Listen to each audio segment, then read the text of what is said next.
Hello दोस्तों, welcome to my YouTube channel.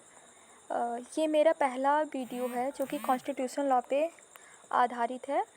उसका first question है जो कि हर सेमेस्टर एग्ज़ाम जो कि कॉन्स्टिट्यूशन से रिलेटेड है उसमें ये पूछा जाता है।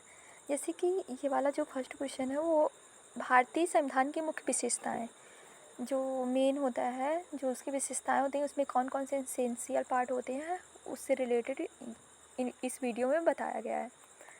जैसे मेन टॉपिक कोई भी सेमेस्टर एग्ज़ाम है उसमें ये क्वेश्चन आता है तो आप जैसे कि मैं इसमें फ्रेम की हूँ, जैसे लिखी हूँ, इसी आधार पे आप जाके उसमें लिख देते हैं तो आपको बहुत अच्छे मार्क्स मिलेंगे।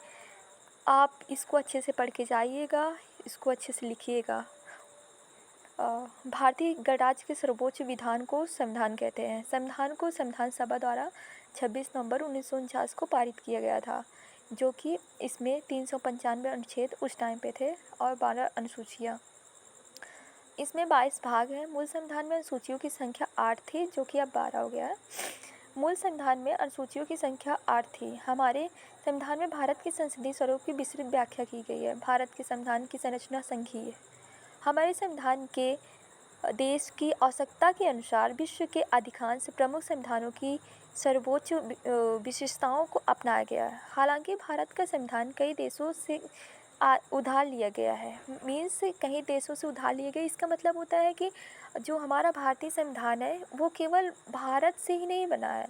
इन्होंने ब्रिटेन के संविधान से, अमेरिका के संविधान से, कनाडा के संविधान से, जर्मनी के वीमर संविधान से, आपातकालीन शक्तियाँ मतलब अदर कंट्री से जो कि मुख्य विशेषताएं थी उनको ले करके हमारे भारतीय संविधान के को बनाया गया है। बट इसका मतलब ये नहीं है कि भले ही इसका कहा गया उधार का थैला और चीज़ें कहा गया है, लेकिन ये एक संपूर्ण संविधान बना है, एक अच्छा संविधान बना है ये।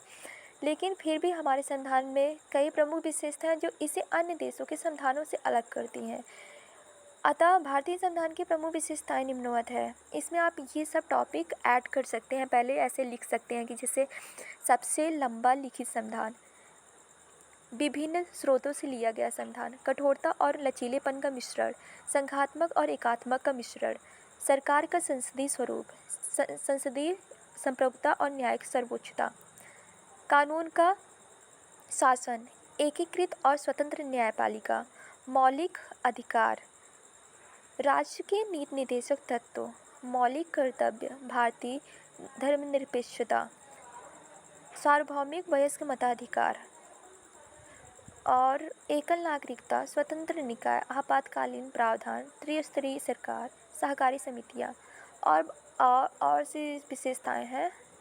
बट ये सब इम्पॉर्टेंट है, आप इसको ऐड कर दीजिएगा। उसके बाद आप जितने भी टाइम है, टाइम लिमिट के अकॉर्डिंग इसको आप एक्सप्लेन कर सकते हैं। लॉन्ग टाइप में आता है, शॉर्ट में आता है, तो आप इतना ही लिख सकते हैं। इसके बाद आप कंक्लूजन निकाल सकते हैं इसका।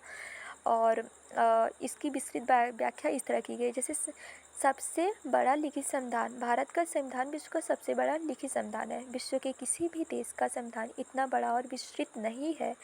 प्रसिद्ध अंग्रेजी लेखक सर आइवर जेनिंग्स का कथन सही है कि भारतीय संविधान विश्व का सबसे बड़ा और विस्तृत संविधान है। इसको इसलिए कहा जाता है कि ये सबसे बड़ा विस्तृत संविधान है क्योंकि इसमें अदर कंट्री से बहुत चीज़ें लिया भी गया है। इसमें 395 अनुच्छेद है, 12 अनुसूचियाँ हैं और चीज़ें हैं। बल्कि अमेरिका का आप देख लीजिए तो बहुत ही कम है। उसको देख करके ये सबसे बड़ा लिखित संविधान है। विभिन्न स्रोतों से लिया गया। भारत के संविधान ने अपने अधिकांश प्रावधानों को विभिन्न अन्य देशों के संविधानों के साथ 1935 के भारत सरकार अधिनियम के लगभग 250 प्रावधानों को भारतीय संविधान में शामिल किया गया है। Doctor B.R. अम्बेडकर ने गर्व से कहा है कि भारत के संविधान को दुनिया के सभी ज्ञात संविधानों का निचोड़ करने के बाद तैयार किया गया है। संविधान का संरचनात्मक हिस्सा काफ़ी हद तक 1935 के समय भारत सरकार अधिनियम से और अन्य देशों के संविधान से लिया गया है। कठोरता और लचीलेपन का सम्मिश्रण। भारतीय संविधान को कठोर और लचीलेपन में वर्गीकृत किया गया है। भारतीय संविधान कठोरता और लचीलेपन के मेल का एक अनूठा उदाहरण है। किसी भी संविधान को उसकी संशोधन प्रक्रिया के आधार पर कठोर या लचीलापन कहा जा सकता है। यह एक कठोर संविधान है। इसके संशोधन के लिए एक विशेष प्रक्रिया की आवश्यकता होती है। उदाहरण, अमेरिकी संविधान एक लचीला संविधान वह है जिसे सामान्य कानूनों की तरह संशोधित किया जा सकता है। Example, British constitution. चौथा जो है हम लिख सकते हैं संघात्मक और एकात्मकता का मिश्रण। यह संविधान सामान्य स्थिति में और मूलभूत रूप से संघात्मक ही है। केवल संकटकालीन स्थिति में वह एकात्मक हो जाता है। मीन्स ये है कि पहले स्टेट एंड यूनियन को जो पावर है वो तो दिया गया है, बट ऐसे इमरजेंसी सिचुएशन आ जाती है तो उसमें जो शक्तियाँ होती हैं, जो पावर्स होते हैं, वो यूनियन में चले जाते हैं। मतलब कि उसमें हो जाता है क्योंकि उस समय केंद्र को अधिभावी शक्तियाँ प्राप्त हो जाती हैं। सामान्य स्थिति में भारतीय संघ में शामिल इकाई राज्य अपने आंतरिक प्रशासन में स्वतंत्र रहते हैं और संविधान के कुछ उपबंधों में संसद तभी संशोधन कर सकती है जब ऐसे संशोधन से आधे से अधिक राज्य सहमत हों। सारे देश के लिए सर्वोच्च विधि के रूप में एक ही संविधान लागू होगा। 5वां पॉइंट जो है उसमें आप लिख सकते हैं सरकार का संसदीय स्वरूप। भारतीय संविधान भारत में इंग्लैंड की तरह ही संसदीय प्रणाली की सरकार की स्थापना करता है। इसमें राष्ट्रपति भारतीय संघ का नाम मात्र का संवैधानिक प्रमुख होता है, जबकि वास्तविक कार्यपालिका शक्ति मंत्रिपरिषद के हाथों में सौंपी गई है। यह मंत्रिपरिषद जनता के चुने हुए प्रतिनिधियों से गठित होती है और सामूहिक रूप से सीधे संसद के प्रति उत्तरदायी होती है। इन सब पॉइंट को आप ऐसे लिखेंगे तो आपको सच में बहुत अच्छे मार्क्स मिलेंगे। मैं भी इसको ऐसे ही लिखी थी, मेरे खुद के बनाए हुए ये नोट्स हैं, तो अच्छे मार्क्स थे मेरे भी। तो 6 पॉइंट जो है आप लिख सकते हैं संसदीय संप्रभुता और न्यायिक सर्वोच्चता। भारत की संसद की संप्रभुता का सिद्धांत ब्रिटिश संसद से लिया गया है, जबकि न्यायिक सर्वोच्चता का सिद्धांत अमेरिकी सुप्रीम से लिया गया है। भारतीय संसदीय प्रणाली ब्रिटिश प्रणाली से भिन्न है। भारत में सर्वोच्च न्यायालय की न्यायिक समीक्षा शक्ति का दायरा अमेरिका की तुलना में संकीर्ण है। ऐसा इसलिए है क्योंकि अमेरिकी संविधान भारतीय संविधान के में निहित कानून द्वारा स्थापित प्रक्रिया के खिलाफ कानून की उचित प्रक्रिया प्रदान करता है। स्वतंत्र न्यायपालिका की स्थापना। भारतीय संविधान द्वारा सारे देश के लिए एक उच्चतम न्यायालय की स्थापना की गई है जो कार्यपालिका के नियंत्रण से मुक्त है और उसे उतना शक्तिशाली बनाया गया कि वह केंद्र और राज्यों के बीच उत्पन्न संवैधानिक विवादों का निपटारा कर सकता है। मतलब कि जो स्वतंत्र न्यायपालिका में एक सुप्रीम कोर्ट है जो कि सर्वोच्च है, वही पूरे देश की न्यायपालिका को देखता है। भले ही हर स्टेट में हाई कोर्ट की व्यवस्था की गई है, बट जो सुप्रीम पावर दिया गया है वो सुप्रीम कोर्ट को दिया गया है, कुछ मतलब मेन सुप्रीम कोर्ट को माना गया है जो इसको संचालित करता है। एक ओर से यह संविधान का संरक्षक होता है, दूसरी ओर वह राज्य के अतिक्रमण के विरुद्ध नागरिकों के मूल अधिकारों की रक्षा करती है और मूल अधिकारों का रक्षक माना जाता है। मीन्स ये कि जो स्वतंत्र न्यायपालिका होती है, न्यायपालिका जो होता है वो मूल अधिकारों का रक्षक होता है।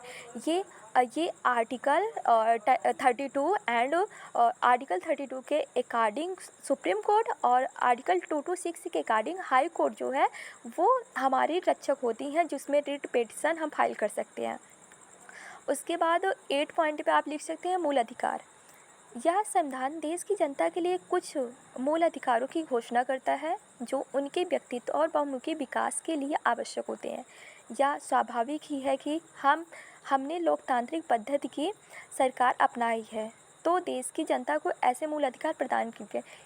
इट मीन्स जो मूल अधिकार होते हैं, फंडामेंटल राइट होते हैं, वो 20 से लेकर के 36 तक दिए गए हैं, जो कि पहले 7 थे, अब 6 है। राइट टू प्रॉपर्टी जो है उसको निकाल दिया गया है 44 अमेंडमेंट एक्ट 1978 के अकॉर्डिंग। तो जो ये इम्पॉर्टेंट पॉइंट है आप सेमेस्टर एग्ज़ाम में अच्छे से एक्सप्लेन कर सकते हैं।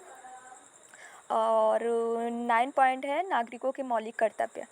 जो संविधान के 42वें संविधान संशोधन 1946 के द्वारा एक नया भाग 4 का और उसके अंतर्गत नया अनुच्छेद 51A जोड़कर भारत के प्रत्येक नागरिकों को कुछ मूल कर्तव्यों का पालन करना और उसके आदर्शों तथा संस्थाओं का राष्ट्रीय ध्वज और राष्ट्रीय गान का आदर करना, भारत की संप्रभुता, एकता और अखंडता की रक्षा करना, देश की रक्षा करना, ये सभी उसमें ऐड किया गया है। इसमें ये कहा गया है आपके ऊपर इसमें ऐसा है कि आपके ऊपर कोई ऐसे दबाव नहीं डाले गए हैं कि आपको इसका पालन करना ही है, बट इसमें ये कहा गया है कि आप अगर भारत के नागरिक हैं, भारत के देशवासी हैं, तो इसका पालन आपको करना चाहिए। एक तरह से ये मोरल ड्यूटी है, ना कि लीगल ड्यूटी है। 10 पॉइंट ये है कि राज्य के नीति निर्देशक तत्व, फंडामेंटल ड्यूटीज़, जो कि हमारे दिया गया है 36 से लेकर के पूरा उधर दिया गया 51 तक।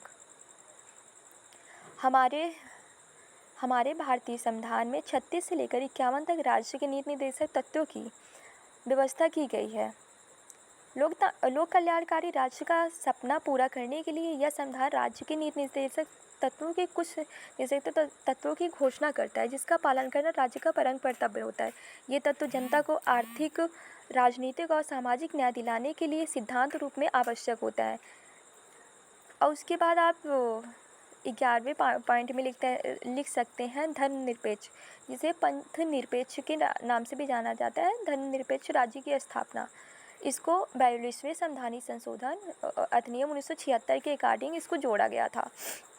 या संविधान किसी भी विशेष पंथ को राज्य का धर्म घोषित न करते हुए सभी धर्मों के लोगों को धार्मिक स्वतंत्रता प्रदान करने और सभी धर्मों को समान आदर की नज़र से देखते हुए भारत में एक धर्मनिरपेक्ष राज्य की स्थापना करना इसका मेन ऑब्जेक्ट होता है।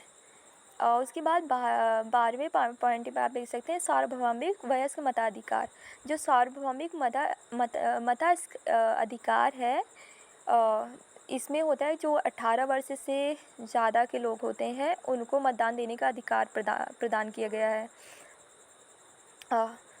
हमारे भारतीय संविधान में प्रजातांत्रिक सरकार की स्थापना की गई है। उसमें पूर्ण वयस्क मताधिकार की व्यवस्था भी करता है। इस व्यवस्था के अंतर्गत देश के प्रत्येक वयस्क स्त्री और पुरुष को चुनाव में मतदान करने का और इस प्रकार से अपने जनप्रतिनिधित्व का चुनाव करने का अधिकार प्रदान किया गया है। 61वें संविधान संशोधन अधिनियम वयस्क मताधिकार की न्यूनतम आयु 21 वर्ष से घटा करके 18 वर्ष कर दिया गया है। और उसके बाद 13 पॉइंट में हम लिख सकते हैं एकहरी नागरिकता। इसका मतलब ये होता है कि जो अमेरिका है वहाँ पे दोहरी नागरिकता है। इट मीन्स वहाँ पे एक तो यूनियन का वो नागरिक होता है और अपनी स्टेट का नागरिक होता है। वो चाहे तो अपना एक अलग स्टेट बना सकता है, उसको अलग कंट्री घोषित कर सकता है, बट हमारे भारतीय संविधान में ये नहीं है। आर्टिकल 1 ही ये हमें प्रोवाइड करता है कि हम भारत के नागरिक हैं, या फिर इंडिया डैट इज़ भारत, मतलब कि उसमें पहले से ये है कि केवल हमें एक नागरिकता प्राप्त है, वो है भारत की नागरिकता। इस संविधान द्वारा सारे देश के लिए एक ही नागरिकता मान्य की गई है। देश के किसी भी राज्य का नागरिक केवल भारत का नागरिक है। अमेरिका में दोहरी नागरिकता की व्यवस्था की गई है, एक अमेरिका संघ की और दूसरी उन पृथक राज्यों की जो कि अमेरिकी संघ में है। उसके बाद आप इतना लिखने के बाद उसके बाद आपको कंक्लूजन निष्कर्ष निकाल देना है। निष्कर्ष लिखना ज़रूरी होता है। अगर लॉन्ग टाइप क्वेश्चन आता है तो आप उसमें निष्कर्ष लिख सकते हैं। भारतीय संविधान के उपरोक्त विशेषताओं के अतिरिक्त आपातकालीन उपबंध, स्वतंत्र निकाय, त्रिस्तरीय सरकार, समाजवादी आदि हमारे भारतीय संविधान के मूल विशेषताओं के अंतर्गत आते हैं। तो अगर आप हिंदी मीडियम से हैं और आपको सेमेस्टर एग्ज़ाम में ऐसे क्वेश्चन लिखना है तो आप इसको इसी फ्रेम में लिख सकते हैं, जिसमें आपको अच्छे मार्क्स मिल सकते हैं। Thank you for watching my video.